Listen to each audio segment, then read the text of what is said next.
여기에 본문들은 전부 좀 도움을 받지 않으면 무슨 얘기를 하는지 모르게 왔다 갔다 해 보입니다. 이제 본문을 우선 이해하게 하도록 풀고 그리고 오늘의 중요한 내용을 다룰 작정입니다. 나의 괴로움을 달아보면 나의 파멸을 저울 위에 모두 놓을 수 있다면 얼마나 내가 힘이 든가 하는 소리입니다. 바다의 모래보다도 무거울 것이라 그러므로 나의 말이 경솔하였구나. 여기서 경솔했다는 것은 자책하는 것이 아니라 너무 힘들어서 비명이 그냥 부지불식간에 튀어나왔구나, 그런 뜻입니다. 전능자의 화살이 내게 박힘에 나의 영이 그 독을 마셨나니 하나님의 두려움이 나를 엄습하여 치는구나 해놓고 왜 들나귀, 그다음에 소, 싱거운 것, 닭의 달걀의 흰자위는 왜 나오느냐 하면 맛에 관한 것입니다. 전능자의 화살이 내게 박혀 나의 영이 그 독을 마셨습니다. 쓴 맛을, 독을 마신 것입니다. 그래서 나귀가 울고 소가 우는 것은 배고파서 울지 그냥 울겠느냐? 내가 왜 비명을 질렀겠느냐? 싱거운 것이 소금 없이 먹히겠느냐? 닭의 알 흰자위가 맛이 있겠느냐? 내가 독을 마셨다. 그래서 비명이 터져 나오는 것이다, 그겁니다. 3장 20절에 가시면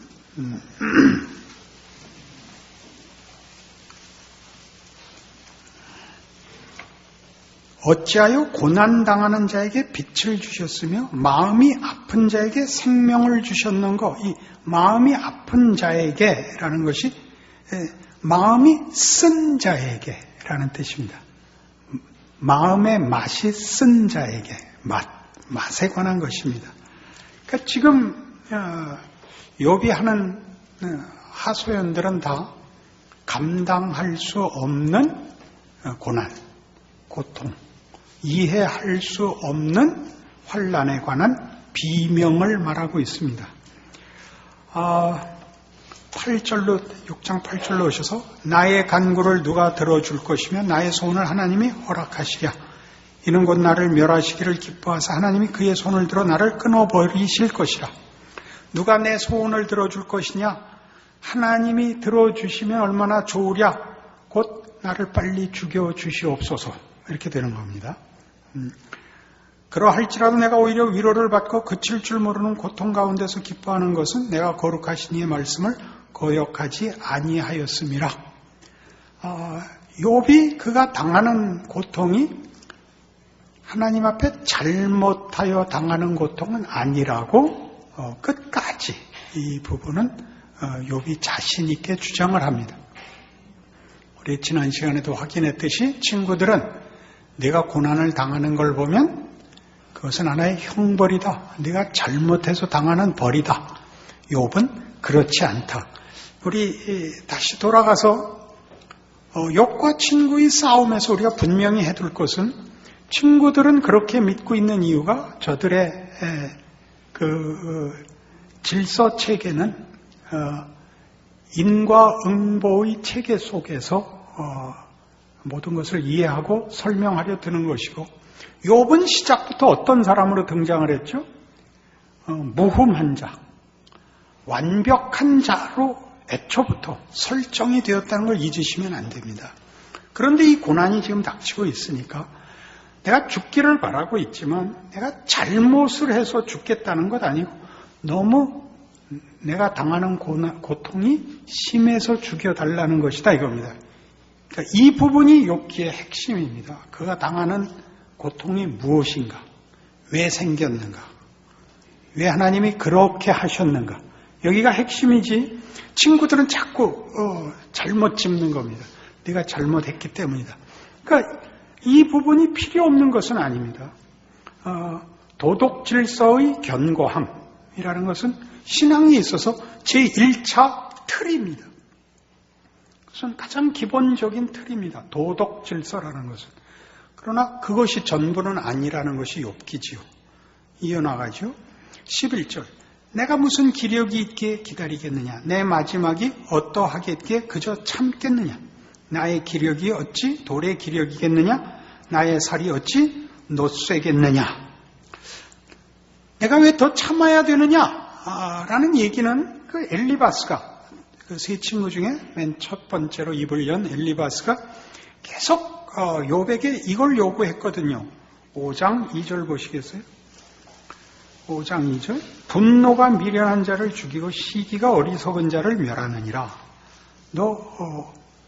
네가 어렵고 화가 나니까 생각 없이 짓거리면 안 된다. 이것도 이미 해놨고, 그 다음에 4장 3절에 보시면 보라, 전에 네가 여러 사람을 훈계하였고 손이 늘어진 자를 강하게 하였고 넘어지는 자를 말로 붙들어 주었고 무릎이 약한 자를 강하게 하였거늘 너도 옛날 이 도덕 질서 속에 있지 않았느냐? 네가 그것으로 남을 경계도 하고 교훈도 하지 않았느냐? 왜 너한테 이 일이 벌어지니까 너는 쩔쩔매냐? 하는 데 대한 답입니다. 5장 17절에서는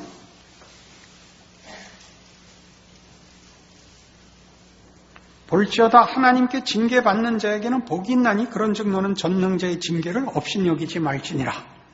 엘리바스가 계속 도덕 질서의 체계 속에서 그 욥을 교훈하고 책망도 하고 그렇게 위로를 하는데 욥은 끊임없이 이건 그 문제가 아니다라고 답하는 부분입니다. 그러면서 내가 죽겠다고 하는 것은 내가 자폭을 말하는 것이 아니고 내 잘못을 그냥 끌어안고 회개하지 않고 죽어버리겠다고 고집을 부리는 것이 아니라 내가 이해할 수 없는데 이해를 하는 것이 급선무가 아니라 참을 수가 없어서 그런다. 이런 얘기입니다. 그래서 14절 이하를 보시면 13절 나의 도움이 내 속에 없지 아니하냐 나의 능력이 내게서 쫓겨나지 아니하였느냐. 이 13절의 중요함은 이겁니다. 나에게 일어난 일을 나는 이해할 수도 설명할 수도 없다. 너희가 나한테 하는 얘기와 내가 예전에 했던 그런 신앙의 도덕 질서 체계 속에서는 이해할 수 없는 것이다. 그것으로 답이 되지 않는다. 나의 도움이 내 속에 없지 아니하냐. 나의 능력이 내게서 쫓겨나지 아니하였느냐. 쉽게 이런 얘기입니다. 법은 뭐죠? 법은 외적 강제력입니다. 외적 강제력. 사회의 질서를 유지하기 위한 외적 강제력이 법입니다. 도덕은 내적 강제력이죠. 인간이 가지는 인간의 가치와 명예에 대한 내적 동기입니다. 도덕은 강요할 수가 없죠. 도덕은 스스로 자신을 낮추지 않겠다고 스스로 결심을 하지 않는 한 동력을 받을 다른 이유가 없습니다. 지금 하는 얘기가 그렇죠. 내 속에 동력이 없다. 지금 일어난 일은 내가 어떻게 이해할 수 없고 왜 그런지 어떻게 해야 되는지 모를 일이 벌어졌기 때문에 내 속에 답을 찾을 수가 없다. 그러니 내가 죽겠다고 하는 것을 너희는 탓하지 마라. 이렇게 얘기하는 것입니다. 낙심한 자가 비록 전능자를 경외하기를 저버릴지라도 그의 친구로부터 동정을 받느니라. 내 형제들은 개울과 같이 변덕스럽고 그들은 개울의 물살같이 지나가는구나. 지나가누나 얼음이 녹으면 물이 검어지며 눈이 그 속에 감추어질지라도 따뜻하면 마르고 더우면 그 자리에서 아주 없어지나니 대상들은 그들의 길을 벗어나서 삭막한 들에 들어가 멸망하느니라. 대마의 떼들이 그것을 바라보고 스바의 행인들도 그것을 사모하다가 거기 와서는 바라던 것을 부끄러워하고 낙심하느니라. 이거 어디로 갔는지 모를 얘기가 튀어나왔죠. 물은 마르더라. 너희는 내가 낙심해서 하나님이 나를 버리고 나에게 답하지 않아서 내가 쩔쩔매고 있었더니 너희는 친구였던 최소한의 책임, 친구된 책임을 버리고 잘도 와서 정죄하는구나. 말라버린 물 같구나. 얼음이 녹아서 말라버린 것 같고 그 자리도 없어져서 그 대상들, 사막의 길을 가는 그 큰 장사하는 자들이 사막을 가면서 물을 찾지요. 물을 찾아 헤매다가 못 찾아서 죽어가는 것 같고, 대마의 떼들이 그것을 바라보고 스바의 상인 행인들도 그것을 사모하다가 대마의 떼들이, 대마는 지명인데 또 아마 이렇게 그 위에 있는 대상들인 것 같고, 스바의 행인들도 그런 다들 사막을 여행하는 사람들을 가르칩니다. 물 찾아 헤매다가 여기는 물이 있는가 보다 하고 거기 와서는 바라던 것을 부끄러워하고 낙심하느니라. 찾다가 못 찾아서 그 물 찾아 헤매다 못 찾으면 죽는 거지요. 너희는 꼭 그 꼴이구나. 그 친구들을 지금 나무라는 장면입니다. 그 뒤에 구절을 보시면 분명해집니다. 이제 너희는 아무것도 아니로구나. 너희가 두려운 일을 본즉 겁내는구나. 내가 언제 너희에게 무엇을 달라고 말했더냐? 나를 위하여 너희 재물을 선물로 달라고 하더냐? 내가 언제 말하기를 원수의 손에서 나를 구원하라 하더냐? 폭군의 손에서 나를 구원하라 하더냐? 너희는 어쩌면 그러냐? 내가 만일 하나님한테 미움을 받아서 쫓겨났다고 하자. 그럼 이제 희망이 없는 사람 아니냐? 그럼 니들이 나를 동정해야지. 왜? 말이 돼요, 안 돼요? 그러면 예수 믿으면서 제가 보는 가슴 아픈 일 중에 하나입니다. 우린 예수 믿었고 저 사람들은 안 믿고 있습니다. 불쌍하죠. 가서 욕할 필요 없고 정죄할 필요 없죠. 근데 우리가 예수 믿은 것을 적극적으로 확인하고 자랑할 게 없으니까 부정적으로 확인을 하기 시작을 했어요. 예수 안 믿는 자를 욕하는 것으로 확인하고 신앙생활을 잘 못하는 사람을 꾸짖어서 자기를 확인하기 시작을 했다고요. 그러니까 교회가 재미가 없죠. 욥의 말이 정확히 그렇잖아요. 내가 하나님한테서 쫓겨났다고 하자. 그럼 난 끝장 아니냐? 그런데 뭘 와서 또 난리를 치냐? 이미 끝장났는데. 굉장한 반어법이죠? 안 그래요? 예수를 믿으면 왜 이렇게 넉넉하지 않지요? 이렇게 사납고, 그렇게 못 살게 굴지요? 욥의 친구의 말들이 틀린 거 없지만 맞지도 않지요? 욥이 당하는 억울함을 기억하셔야 돼요. 그래서 신앙생활을 하면 욥의 이 말에 대해서 자신을 돌아봐야 돼요. 나의 신앙은 무엇으로 내용하고 있고 스스로 확인하고 있는가? 내 신앙의 동력, 내 안의 공감, 자랑이 무엇인가 확인을 해야 돼요. 내게 가르쳐서 나의 허물된 것을 깨닫게 하라. 내가 잠잠하리라. 옳은 말이 어찌 그리 고통스러운 거. 너희의 책망은 무엇을 책망함이냐? 너희가 남의 말을 꾸짖을 생각을 하나? 실망한 자의 말은 바람에 날아가느니라. 너희는 고아를 제비 뽑으며 너희 친구를 팔아넘기는구나. 이제 원하건대 너희는 내게로 얼굴을 돌리라. 내가 너희를 대면하여 결코 거짓말하지 아니하리라. 너희는 돌이켜 행악자가 되지 말라. 아직도 나의 의가 건재하니 돌아오라. 내 혀에 어찌 불의한 것이 있으랴. 내 미각이 어찌 속임을 분간하지 못하랴. 야, 내가 비명 지르는데 와서 왜 그러냐? 나 좀 봐다오. 내가 비명을 지르고 내가 절규를 하는데 와서 말이 어법이 맞느니 문법이 맞느니 맞춤법이 맞느니 할 필요가 뭐가 있냐? 게다가 내가 틀리지 않았다. 너희가 틀렸다. 너희가 꼬집는 것, 나 거기서 틀리지 않았다. 도덕 질서에서 내가 벗어나지 않았다. 그것으로 인하여 하나님 앞에 이 형벌받는 것 아니다. 이 고통이 왜 왔는지, 무엇 때문인지, 뭘 하시려고 그러는지 사실 나도 모른다. 그러나 너희보다는 내가 더 많이 안다. 그렇게 얘기하는 겁니다. 잘못하다가 기본 틀만 깨놓고 고급한 틀로는 못 가면 큰일이에요. 그렇게 하기 없게요. 도덕 질서라는 분명한 제1차 틀이 있어요. 그러나 더 나가야 되는 거예요. 그래서 이제 7장. 이 땅에 사는 인생에게 힘든 노동이 있지 아니하겠느냐. 그의 날이 품꾼의 날과 같지 아니하겠느냐. 종은 저녁 그늘을 몹시 바라고 품꾼은 그의 싹을 기다리나니 이와 같이 내가 여러 달째 고통을 받으니 고달픈 밤이 내게 작정되었구나. 내가 누울 때면 말하기를 언제나 일어날까 언제나 밤이 갈까 하며 새벽까지 이리 뒤척 저리 뒤척 하는구나.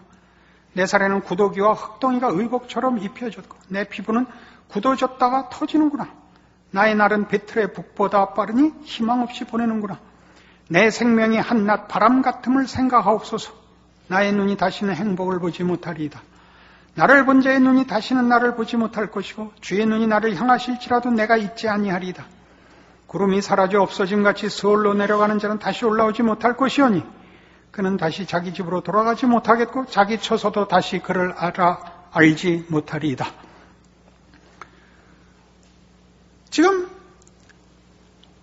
욥은 친구들의 질문에 답하다가 이제 돌아섭니다. 저들에겐 답이 없기 때문입니다. 하나님께 돌아섭니다. 하나님께 이렇게 얘기합니다. 하나님, 인생은 고달픕니다.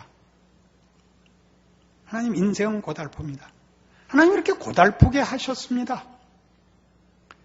전쟁 때와 같고 품꾼이 일하는 것 같은 것이 인생입니다.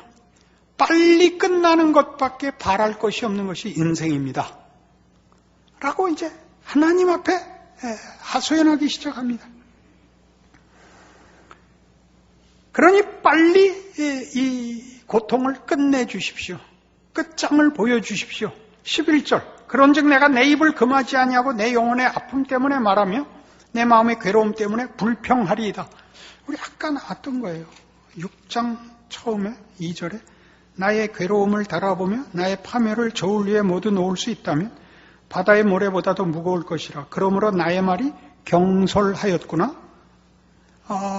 지금 7장 11절 그런즉 내가 내 입을 금하지 아니하고 내 영혼의 아픔 때문에 말하며 내 마음의 괴로움 때문에 불평하리이다. 경솔히 말하고 불평하는 것 다 너무 힘들어서 입을 닫고 있을 수가 없습니다. 그러는 겁니다. 여러분 지금 무슨 내용이 어디까지 진전된 것이 아닙니다. 알 수 없는데 하나님이 이 고통을 너무 심하게 욥에게 누르셔서 입 다물고 참을 수가 없습니다. 중요한 겁니다. 그가 참을 수 있었으면 결단코 그의 첫 번째 틀을 깨고 두 번째로 진입하지 못했을 것입니다. 괴로운 일입니다. 그러나 복된 일이고 욥기의 가치입니다. 더 있습니다. 신앙생활은 다만 죄짓지 않는 걸로 끝나지 않습니다. 다만 유능한 걸로 끝나지 않습니다. 그것보다 훨씬 큽니다. 욥기가 그것을 우리에게 가르치고 있죠.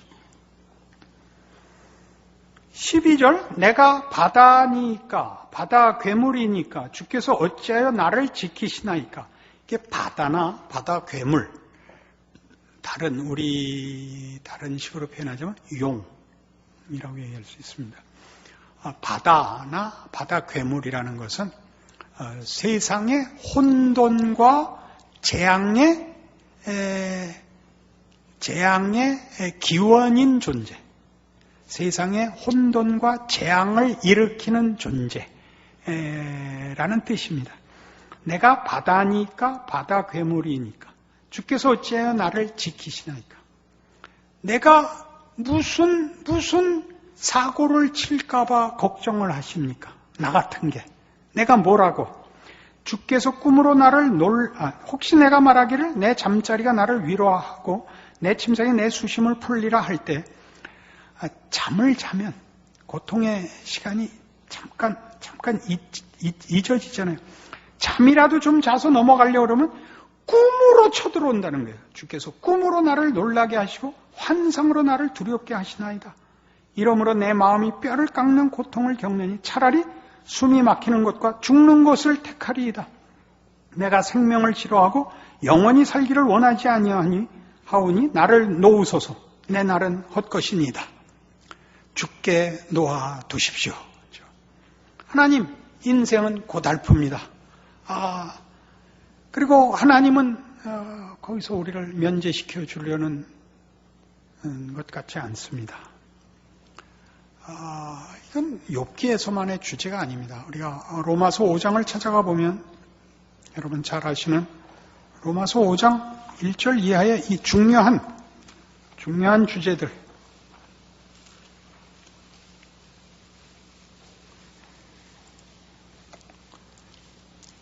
로마서 5장 1절, 그러므로 우리가 믿음으로 의롭다 하심을 받았으니 우리 주 예수 그리스도로 말미암아 하나님과 화평을 누리자.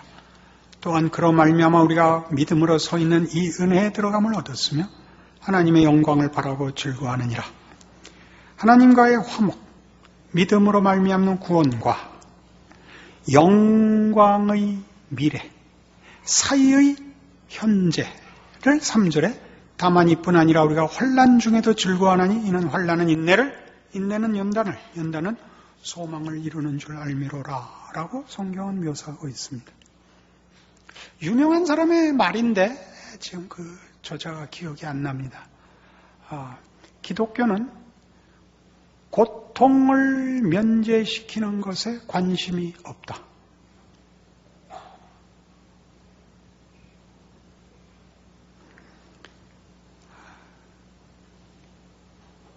예수 그리스도의 죽으심을 논할 때 5장 8절에 우리가 아직 죄인 되었을 때 그리스도께서 우리를 위하여 죽으심으로 하나님께서 우리에 대한 자기의 사랑을 확증하셨느니라. 그렇죠? 그래서 우리는 이 사랑을 근거로 하여 현실적 보상을 성급히 기대합니다.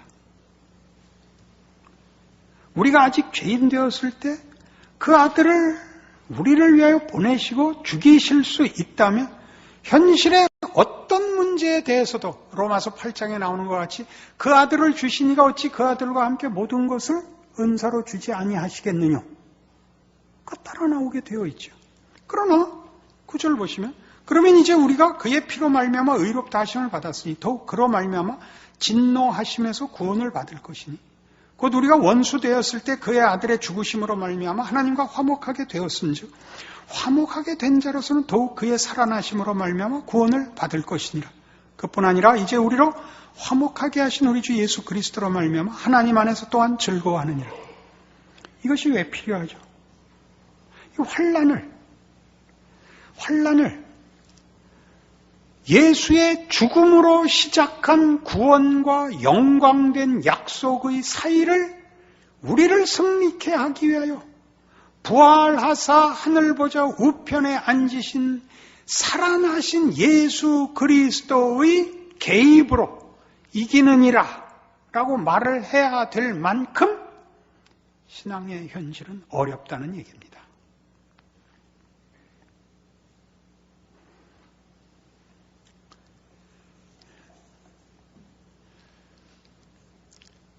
기독교 2000년 역사 속에 신앙이 뭐냐 하는 문제는 늘 최고의 기독교 내에서의 관심사였습니다. 가장 크게 강조된 것은 어느 때나 내세적인 것입니다. 죽어 천국을 가자. 영생을 얻자. 근데 지금은 뭐 하는 거냐? 우리 잘 아는 대로 전도하자. 믿음을 지키자. 그래서 전도하자는 이제 부흥시대에 나온 것이고 믿음 지켜 죄 짓지 말고 잘 버티다가 빨리 죽자 여서 이런 유명한 얘기가 있습니다. 19세기 미국의 부흥운동 때 이제 그 천막을 쳐놓고 전도 집회를 하는 겁니다. 교회 갖고 모자라서 천막을 크게 치고 사람들 오기 좋은 데다 천막을 치는데 그때 아스팔트 만들기 전이라서 이 땅이 질퍽질퍽하는 겁니다. 비라도 오면. 마른 날은 먼지가 풀풀 나고. 그러니까 이 천막 안에 쭉 이렇게 의자들을 놓고 가운데에 톱밥을 뿌려놓는 거예요. 질척거리지 말라고. 그러면 이제 부흥사가 설교를 다 하고 그 예수를 영접하는 사람 앞으로 나오라고. 미국식 영접입니다. 그리고 그 톱밥길을 걸어 나간다 그래요. 톱밥 뿌리는 가운데 길을 걸어 나가서 영접하고 회개하고 그리고 돌아 나가서 추록에 치여 죽는 게 최고의 복이래요. 그 말 알아들으시겠죠? 고달픈 인생이니까 살아생전의 신앙인이라는 게 무슨 의미인가? 사실 기독교 신앙에서 아직까지도 제일 문제인 거죠. 뭔가. 그게 욥기입니다. 욥은 계속 뭐라는 거예요? 나 하나님을 내가 거역하거나 죄 지은 것 없다. 그러니 빨리 죽여주십시오 하네요. 그게 다죠. 근데 안 죽이시는 거 아니에요. 살아서 그가 2배의 복을 누려야 돼요. 그러니까 그러려면 이 고통의 과정을 지나가야 되는 거예요. 그게 이 싸움이죠. 어디 갔어요? 다시 여기로 돌아오셔서 그래서 뒷부분 보세요.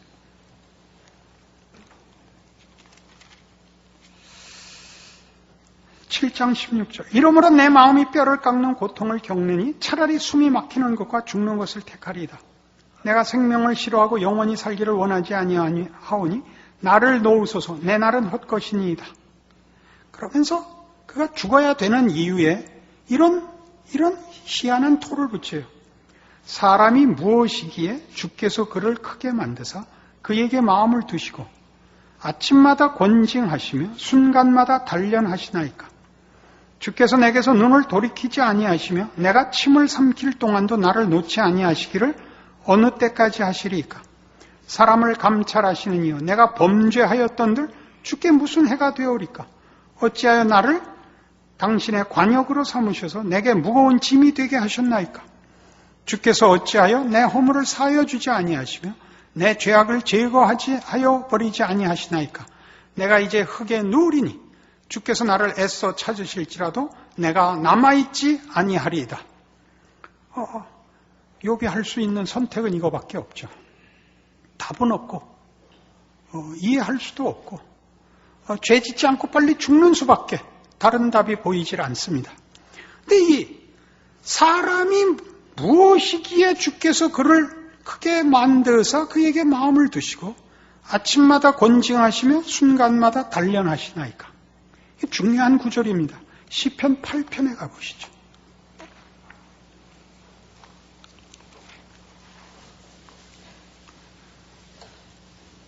시편 8편 놀라운 찬송시입니다. 여호와 우리 주여 주의 이름이 온 땅에 어찌 그리 아름다운지요. 주의 영광이 하늘을 덮었나이다. 주의 대적으로 말미암아 어린아이들과 젖먹이들의 입으로 권능을 세우시며 이는 원수들과 보복자들을 잠잠하게 하려 하심이니이다.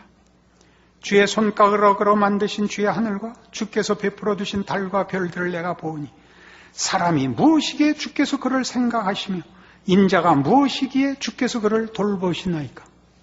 이 말을 반어법적으로 쓰고 있습니다. 그를 하나님보다 조금 못하게 하시오 영화와 존귀로 관을 씌우셨나이다. 주의 손으로 만드신 것을 다스리게 하시고 만물을 그의 발 아래 두셨으니 곧 모든 소와 양과 들짐승이며 공중의 새와 바다의 물고기와 바닷길에 다니는 것이니이다. 여호와 우리 주여 주의 이름이 온 땅에 어찌 그리 아름다운지. 여기서는 인간의 존귀와 영광을 하나님께 찬송합니다. 하나님이 인간을 얼마나 높게 귀하게 만드셨는가를 감탄하고 있습니다. 동일한 구절을 욥기 지금 우리 보는 7장에서는 사람이 무엇이기에 주께서 그를 크게 만드사 그에게 마음을 두시고 아침마다 권징하시며 순간마다 단련하시나이까. 사람을 감찰하시는 이여 내가 범죄하였던들 주께 무슨 해가 되오리까? 어째 나를 당신의 관역으로 삼으셔서 내게 무거운 짐이 되게 하셨나이까? 이게 둘이 묶여 있는 것입니다. 이것이 짐이 되는 때가 있죠. 쉽게 살게 해 주십시오. 해 끼치지 않고 손가락질 받지 않고 착하고 명예롭게 살다가 죽어 하나님 나라에서 영원한 복락을 누리게 하옵소서. 그렇게는 못한다. 욥기입니다. 그 정도로 내가 너희를 만들지 않았다. 그 내용이 우리의 것이 되기까지는 우리가 도덕적 질서 체계에서는 공감했던 것. 인간은 짐승과 다르다. 이 정도는 돼야 된다를 공감했다면 이제 욥기를 따라가면서 우리는 그 이상의 하나님, 사람이 무엇이기에 하나님이 이런 존귀로 관을 씌우셨습니까? 라는 공감과 항복을 받아내기 위한 하나님의 인도하심에 동참해야 되는 것입니다.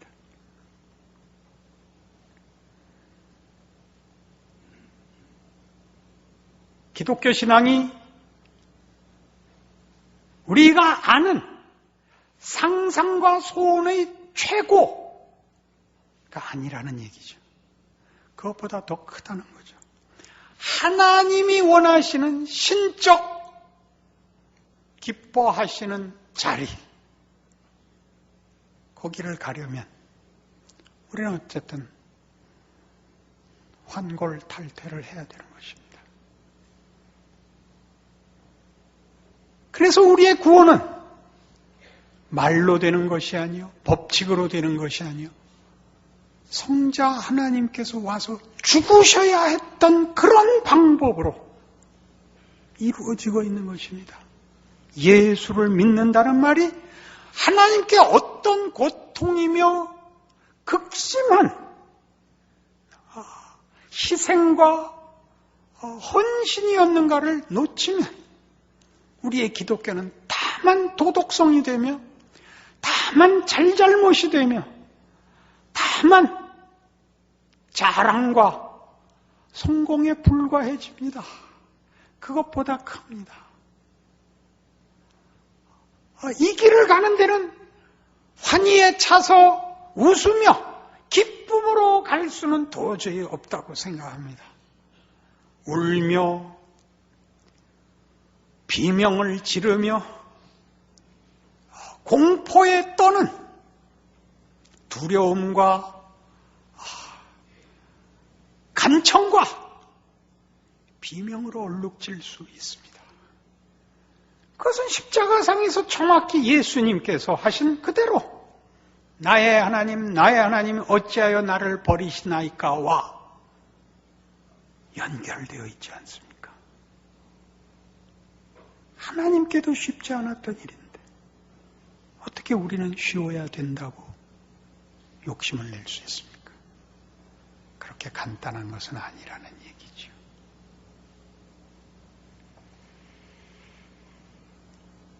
나이가 들면 얻는 커다란 지혜가 하나 있죠. 겁날 게 없는 겁니다.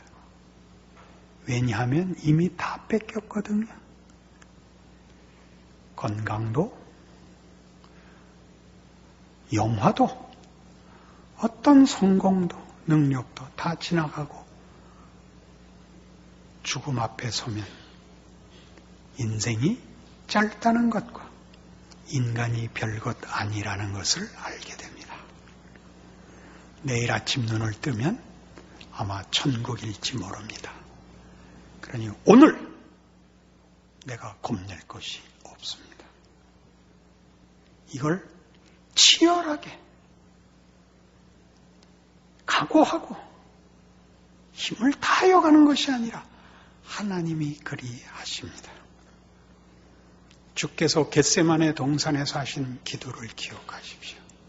아버지여 할만하시거든 이 잔을 내게서 비켜 주시옵소서. 욥의 기도와 하나도 다를 것이 없습니다. 그리고 우리 모두의 신앙의 현실이 그러합니다.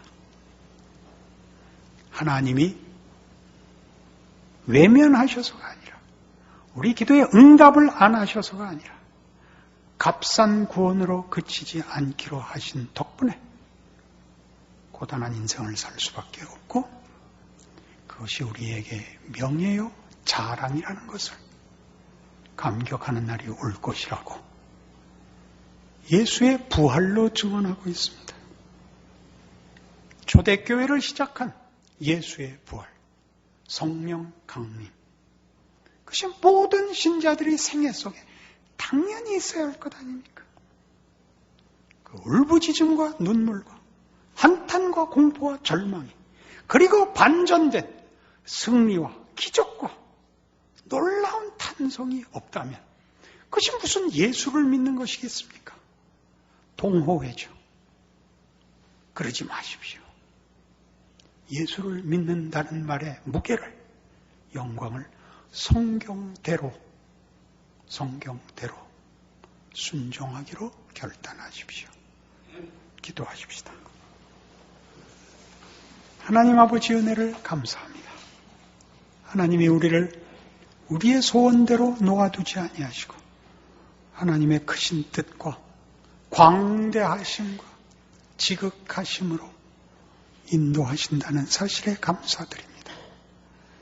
우리의 잠시 받는 고통에 경한 것이 영원한 영광에 중한 것을 이루는 줄 아는 믿음으로 예수 그리스도께서 앞서가신 하나님의 기쁘신 뜻과 영광의 약속을 기억하고 우리의 생애를 우리가 고백하는 신앙의 고백대로 지켜내도록 힘주시옵소서. 앞서간 믿음의 선조들의 족적을 기억하게 하옵소서. 많은 눈물과 기도와 인내와 기다림과 은혜를 구해야 한다는 것 기억하고 하나님의 일하심에 항복하게 하옵소서. 예수님 이름으로 기도합니다. 아멘.